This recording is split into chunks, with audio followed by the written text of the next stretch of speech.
Assalamualaikum warahmatullahi wabarakatuh.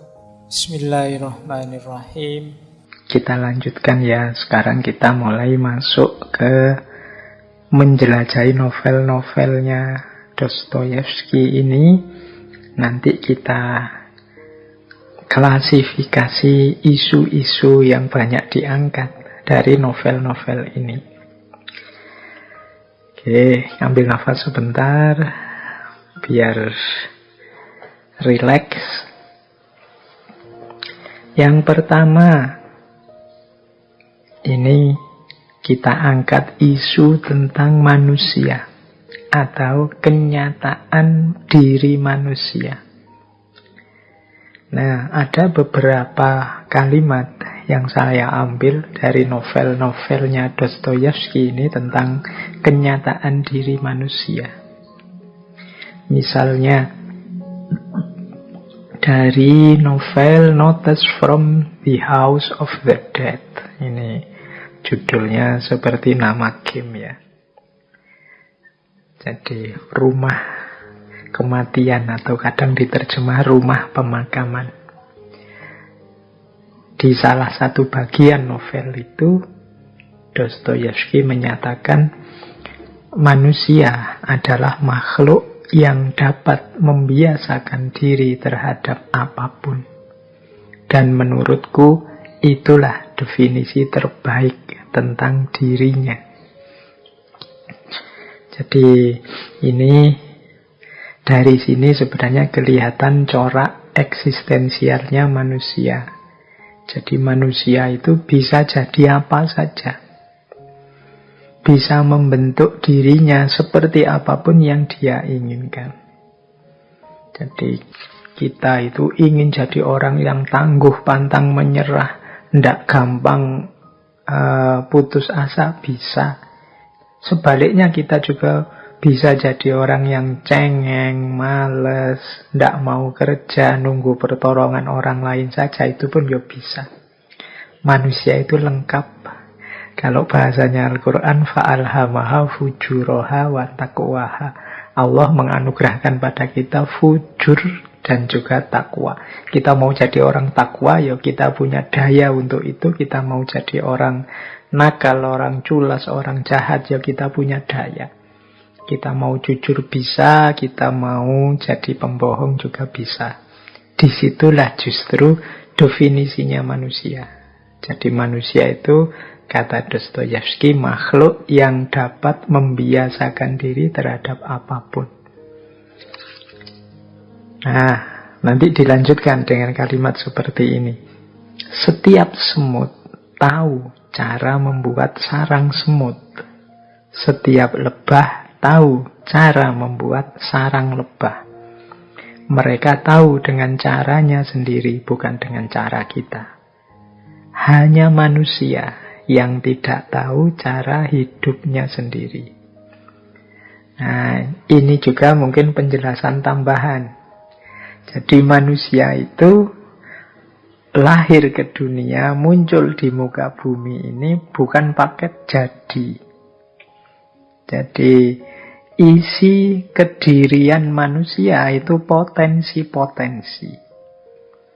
Kita mau jadi apa saja bisa, cuma tidak instan.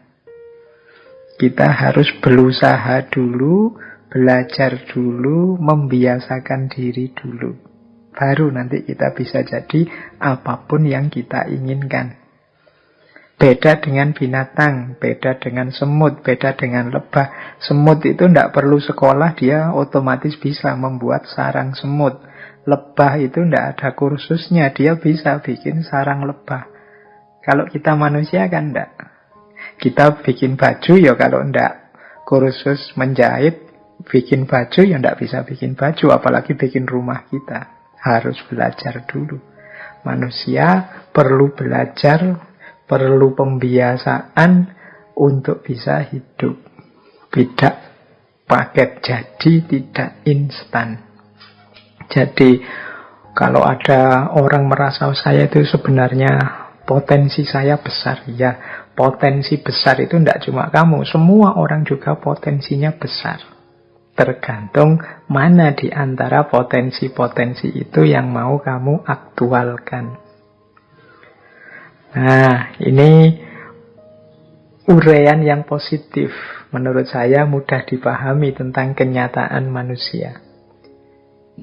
Tapi ada lagi penjelasan dari Dostoyevsky tentang manusia. Kalau tadi kan mungkin mirip-mirip saja dengan para filosof eksistensialis yang lain. Tapi dia juga punya definisi yang berbeda begini tentang manusia. Kata dia, manusia itu makhluk yang luar biasa karena dia sangat menyukai penderitaan. Itulah faktanya. Jadi ini mungkin sindiran, tapi juga mungkin sebenarnya dia membicarakan fakta manusia sepanjang sejarah. Jadi manusia itu justru makhluk yang lebih sering memilih opsi-opsi yang sulit, yang menyusahkan dalam hidupnya. Jadi dia sangat suka dengan penderitaan. Kata Dostoyevsky dari Notes from Underground, catatan dari bawah tanah. Dia mengidentifikasi manusia itu suka sekali merancang sesuatu, melakukan sesuatu yang nantinya menyulitkan dirinya sendiri, melahirkan penderitaan demi penderitaan. Banyak hal simpel yang dibikin rumit oleh manusia, dibikin ruwet. Banyak kenikmatan yang dia modifikasi sedemikian rupa sehingga malah yang nikmat melahirkan bencana. Coba teman-teman cermati tragedi-tragedi hidup, problem-problem kita setiap hari. Itu hakikatnya ya pilihan-pilihan kita sendiri. Penderitaan itu lahir karena pilihan kita sendiri. Maka kata Dostoyevsky, manusia itu kelihatannya memang senang menderita. Faktanya begitu, kata dia. Jadi ya paling tidak coba ya di antara teman-teman yang ngaji malam hari ini, coba kita renungi, kita selama ini gelisah tentang apa atau karena apa. Masalah-masalah hidup kita itu apa? Itu kemungkinan besar masalah kita itu ya karena pilihan-pilihan kita sendiri. Kita yang membuat ruwet, kita yang membuat rumit, kita yang milih tanpa pertimbangan, kita yang salah menggunakan kebebasan kita, dan lain sebagainya. Akhirnya kita sendiri yang menderita. Nah, ini kenyataan manusia yang mungkin ketiga ya yang saya temukan. Nah, ada lagi dalam Notes from Underground itu, manusia itu kata Dostoyevsky, aku yakin definisi terbaik untuk manusia adalah binatang berkaki dua yang tidak tahu terima kasih. Jadi manusia itu dengan segala keunggulannya, dengan segala kelebihannya, itu ternyata dia tidak bersyukur, tidak tahu terima kasih. Buktinya apa? Kelebihan itu dalam hidup manusia seringkali berubah jadi bencana. Keistimewaan-keistimewaan yang dimiliki manusia, kalau pakai bahasa agama, sering tidak membuahkan maslahat, tapi justru melahirkan mudorot, melahirkan kerusakan-kerusakan. Al-Quran kan juga sudah secara tegas menyindir bahwa zuharul fasadu, sudah tampak kerusakan-kerusakan di muka bumi bima kasabat aidin nas, karena kelakuannya manusia. Padahal manusia itu yang dapat anugerah paling istimewa dari Tuhan. Ternyata dia adalah makhluk yang tidak tahu terima kasih, tidak tahu caranya bersyukur.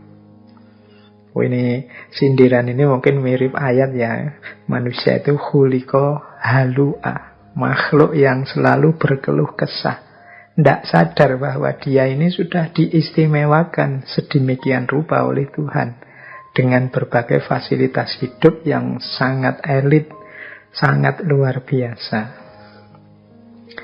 Nah, mungkin masih banyak di novel-novelnya Dostoyevsky ini tentang kenyataan hidup manusia. Tapi dari 4 kutipan ini kita bisa menangkap bahwa manusia itu punya ciri bebas membentuk dirinya karena dia secara natural mampu beradaptasi dengan apapun.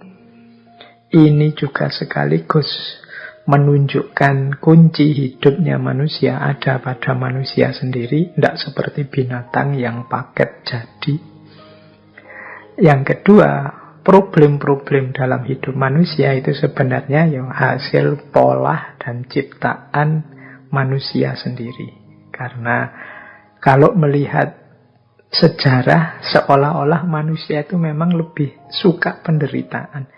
Kita itu tahu kok mana yang damai, mana yang kacau, mana yang tentram, mana yang tertib, mana yang rusak. Kita tahu semua, tapi kadang-kadang kita secara sengaja memang lebih suka milih yang sulit, yang menderita, yang ruwet, yang kacau, dan lain sebagainya.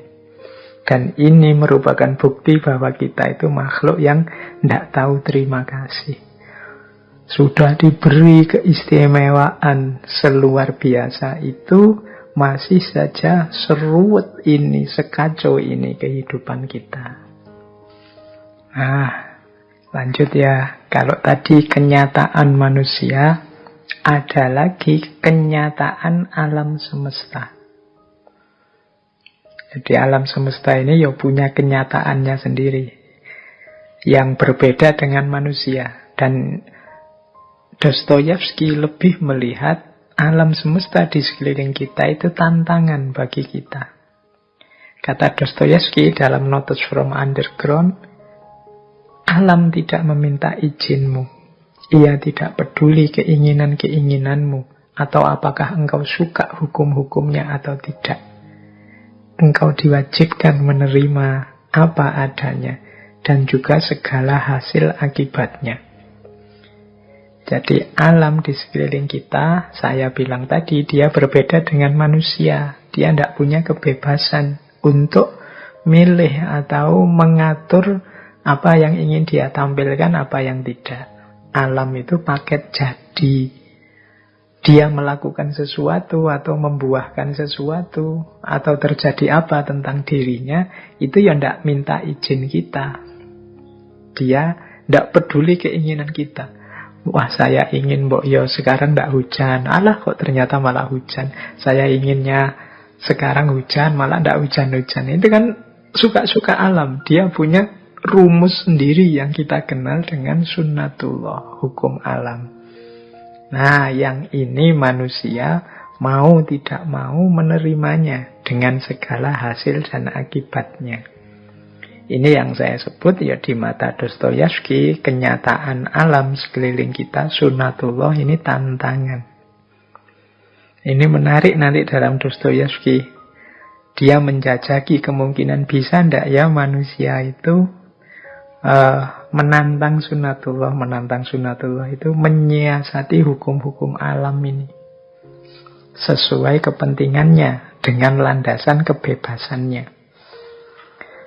Nah, ya penjelasan ini nanti berhubungan dengan pandangannya tentang kebebasan. Bahwa alam itu pakem paket iya, tapi bukan berarti manusia itu tidak bisa nawar. Nawar itu dalam konteks manusia ya, bukan dalam konteks alamnya sendiri. Jadi tentu saja seorang eksistensialis mengasumsikan manusia itu bebas dengan segala limitnya. Ada kalimat begini yang saya agak menarik dari Dostoyevsky ini. Dia tanya begini, apakah tidak mungkin seseorang itu menolak perintah akal sehatnya sendiri?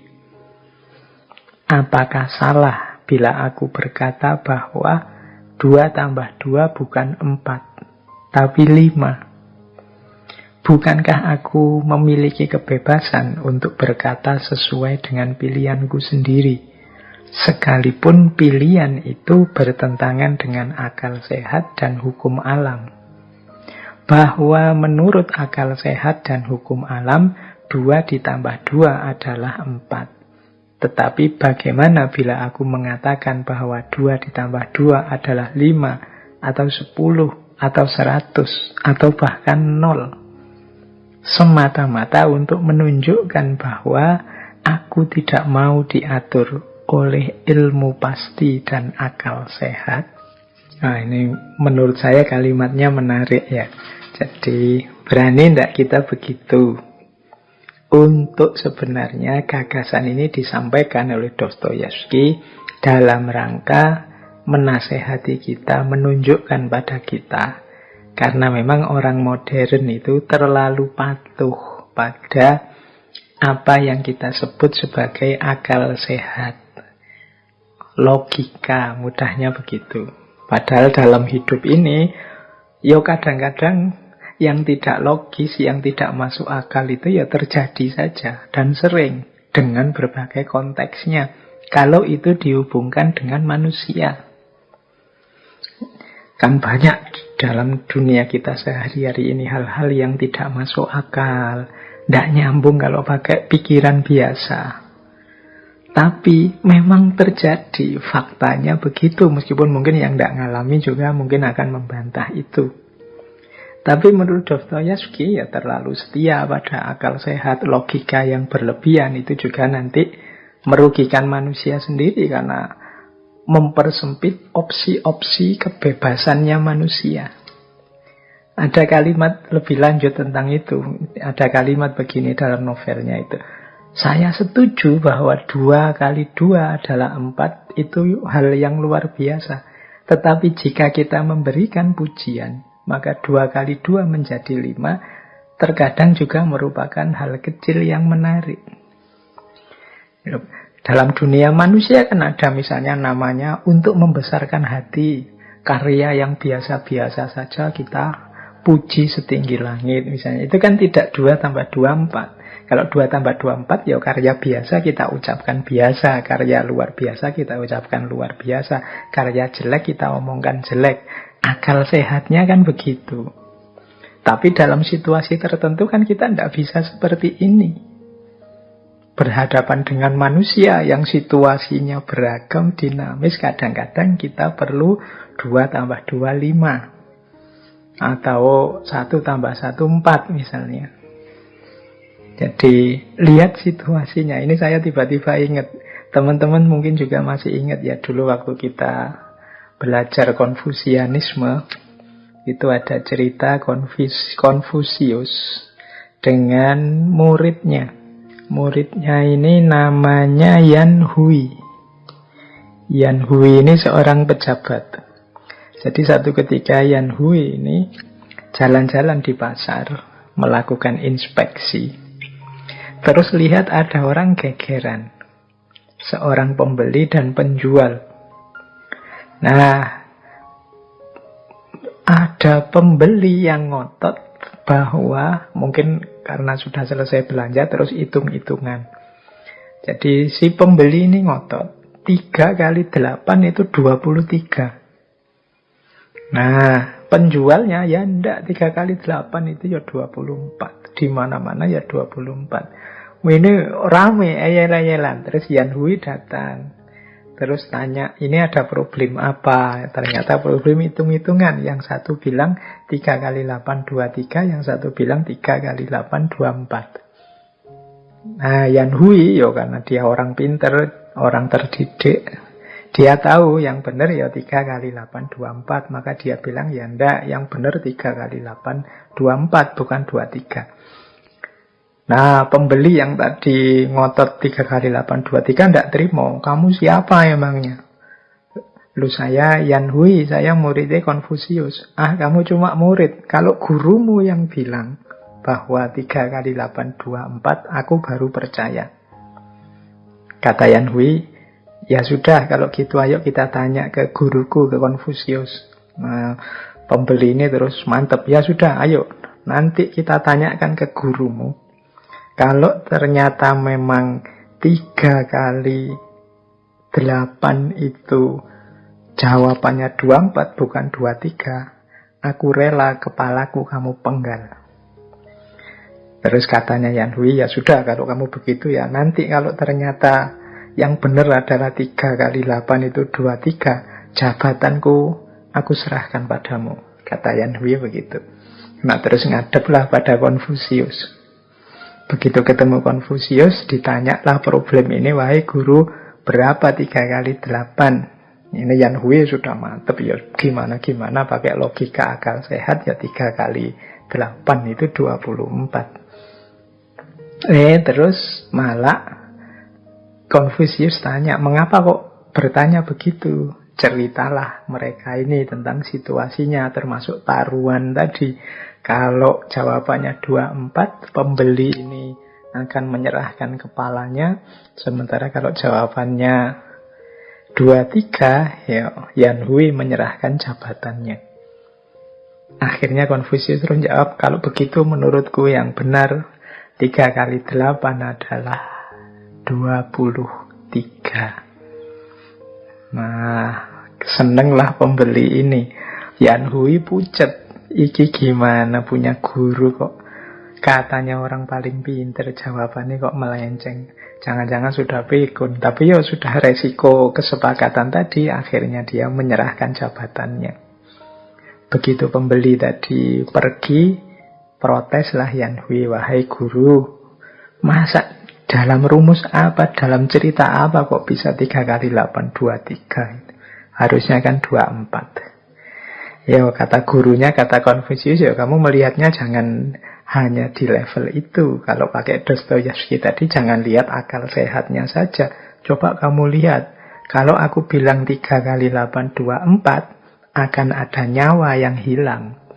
Kalau saya bilang 3, 8, 23, kan cuma jabatan yang hilang. Menurutmu mana lebih penting? Jabatan atau nyawa? Nah, ini yang saya maksud ya. Ada situasi yang berbeda yang menuntut kepekaan dan keluasan berpikir kita. Tidak sekedar mengikuti tuntunan hukum alam dan akal sehat saja. Ini yang diinginkan oleh Dostoyevsky tadi dengan cerita kebebasannya tadi. Apa tidak mungkin ada momen ketika 2 tambah 2, 5, atau 3 tambah 3 itu 7 dalam hidupnya manusia. Dengan dasar kebebasan kita dan situasi kemanusiaan. Baik. Jadi ini di antara gagasan-gagasan eksistensialnya Dostoyevsky yang ada dalam novel-novelnya. Nah, kita lanjutkan sekarang. Kalau tadi tentang kenyataan manusia, sekarang tentang seperti apa sih manusia yang eksis itu. Nah, ini saya ambil lagi dari beberapa novel-novel beliau. Yang pertama, ini ada kalimat penegas dari Crime and Punishment. Di situ ada kalimat begini, hanya untuk hidup. Hidup dan hidup.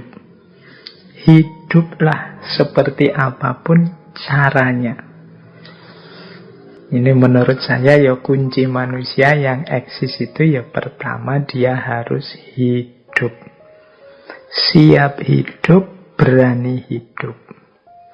Kan banyak orang yang tidak berani lagi hidup, tidak siap lagi hidup, putus asa, tidak mau tegak lagi.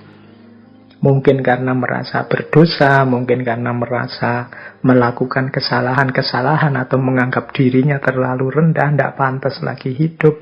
Atau mungkin karena masalah macam-macam yang melibat diri kita. Sehingga tidak siap lagi hidup, tidak berani hidup. Tapi pesannya Dostoyevsky hanya untuk hidup. Hidup dan hidup saja. Hiduplah entah dengan cara apa. Urusan cara, model, isi, orientasi, terserahlah. Seperti apa yang engkau inginkan, asal engkau tetap hidup. Jadi dasarnya ini dulu. Kalau kita sudah tidak mau hidup, tidak siap hidup, apalagi untuk eksis. Kalau bahasanya Nietzsche nanti kan ada istilah mengiyakan hidup. Jadi ya, aku ini makhluk hidup. Aku ini punya kehidupan. yang harus aku syukuri, aku rayakan. Entah bentuknya apa, entah isinya apa. Nanti kita bahas belakangan. Yang penting hidup dulu. Makanya nanti dalam The Brother Karamazov yang membahas Karamazov bersaudara seperti saya jelaskan tadi ceritanya, ada kalimat begini. Menurutku, aku bisa menahan apapun kesedihan hanya untuk mampu berkata dan mengulang kepada diriku sendiri di setiap waktu bahwa aku eksis. Di tengah ribuan rasa sakit, aku eksis. Aku tersiksa di atas beragam penderitaan, tapi aku eksis. Meski aku hanya duduk sendiri di atas pilar, tapi aku eksis. Jadi apapun situasi kita, kondisi kita, mari tetap eksis. Eksis itu berarti menjadi diriku. Nah, ini lanjutannya. Jadi dasarnya itu hidup. Kemudian yang kedua menjadi diri kita sendiri.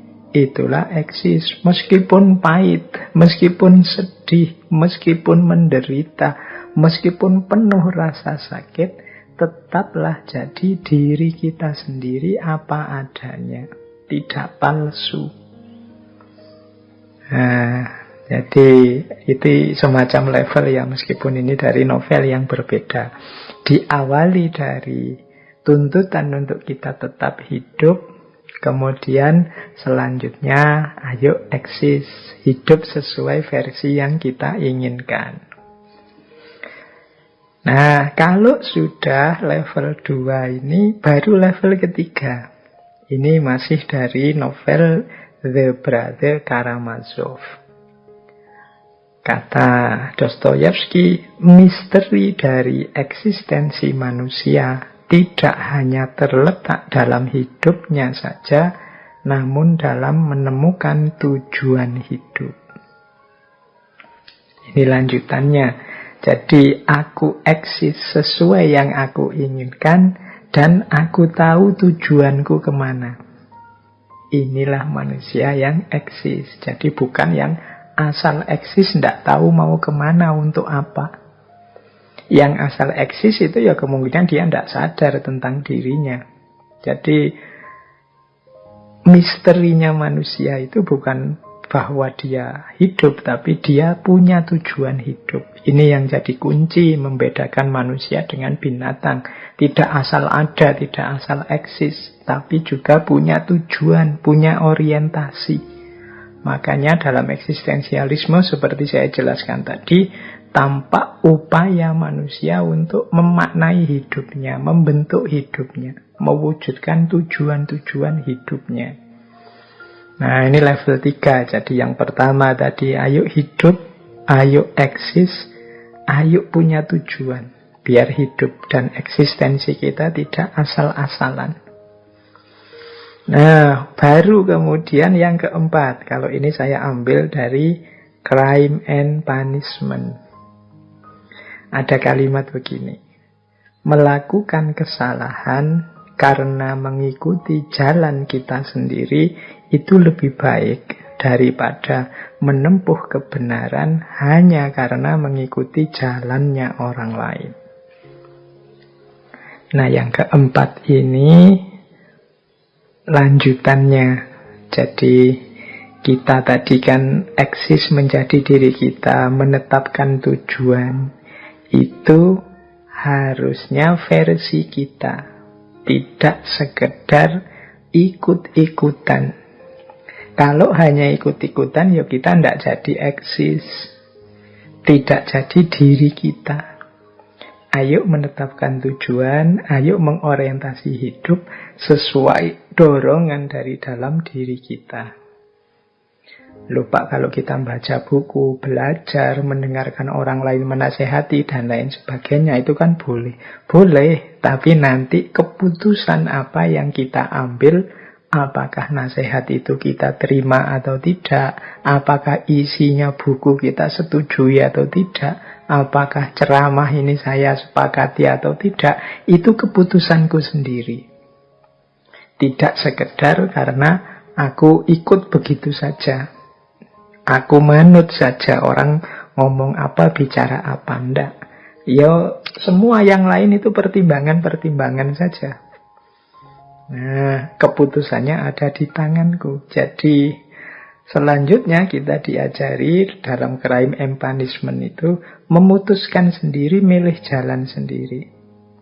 Kalau terus ternyata salah, bagaimana? Ya, melakukan kesalahan setelah kita putuskan sendiri itu lebih baik daripada benar tapi hanya mengikuti orang lain. Karena benar mengikuti orang lain itu nilainya turun, kebenarannya. Kita hanya pengekor, pengikut. Ya, ilustrasi mudahnya yang sering saya pakai kan kalau ada anak misalnya masih balita, sholat, itu kan ikut-ikutan orang tuanya ke masjid, ikut sholat. Tapi kan kesadaran untuk sholat ini belum muncul dari keinginannya sendiri. Nilainya kan berbeda dengan orang dewasa yang sadar kemudian mau menjalankan sholat, memutuskan untuk sholat. Nah, nasihatnya Dostoyevsky ini arahnya ke situ. Keputusan kita kadang salah, tapi ketika itu keputusan kita sendiri, kita mantap. Meskipun salah, ya nanti kita revisi. Jadi, ya persis kayak kita jalan misalnya, kok terus kecemplung sumur. Itu kalau jalannya karena kita milih jalan sendiri terus kecebur sumur, itu kan ya memang pilihanku sendiri, resikonya tak tanggung sendiri. Tapi kalau kita jalan hanya ikut orang, tidak sadar orang ini mau kemana, tiba-tiba kita kecebur ke sumur, itu kan ya jengkelnya double. Sudah hanya ikut orang lain, kejeblos lagi. Kalau tadi milih jalan sendiri, kejeblos kan lega. Ya memang pilihanku, resikonya ini. Tapi kalau hanya ikut orang lain, kita kejeblos. Dan kita menanggung resiko basah di dalam sumur. Padahal itu awalnya bukan pilihan kita. Itu kan lebih pahit. Makanya mending mengikuti jalan kita sendiri. Lebih lega, lebih eksis. Karena di situ kita tampil tidak hanya ikut orang lain. Kita tidak hanya tenggelam di balik bayang-bayangnya orang lain. Nah, ada lagi satu kalimat yang saya ambil dari Notes from Underground tentang orang yang eksis ini. Ini mungkin bisa disebut tahap yang kelima ya. Aku katakan, kata Dostoyevsky, biarkan dunia meluncur ke neraka, namun aku harus selalu menikmati tehku. Ini persis seperti Albert Camus yang dulu kita bahas kan. Wah, ini dunia ini betapa absurdnya. Enaknya bunuh diri apa ngopi saja. Ya sudah, aku tak milih ngopi saja. Ini maksudnya apa yang terakhir ini? Ini kita diminta untuk bisa menerima dan menikmati hidup. Apapun situasinya. Jadi mungkin pahit, mungkin menderita, mungkin penuh kesedihan. Ya kita terima dan kita nikmati. Jadi karena memang itulah hukumnya hidup ini. Jadi ini level kelima kalau kita ingin eksis. Yang pertama tadi, ya betapapun kita harus tetap hidup. Yang kedua, hidup dan sekaligus eksis. Jadi tampil menjalani hidup sesuai keinginan kita. Yang ketiga, punya tujuan, tidak asal saja. Yang keempat, tidak tenggelam, tidak hilang di hadapan orang lain, tidak hanya ikut orang lain. Dan nanti yang kelima, apapun hasilnya, meskipun dunia ini pada akhirnya betapa rusaknya, betapa kacaunya sampai mau kiamat, tidak apa-apa. Aku tak milih ngeteh saja, ngopi saja. Masih bisa menikmati hidup, masih bisa kita bersyukur. Nah, inilah cirinya orang yang eksis. Orang yang mampu menjadi dirinya sendiri. Orang yang hidup dan punya tujuan.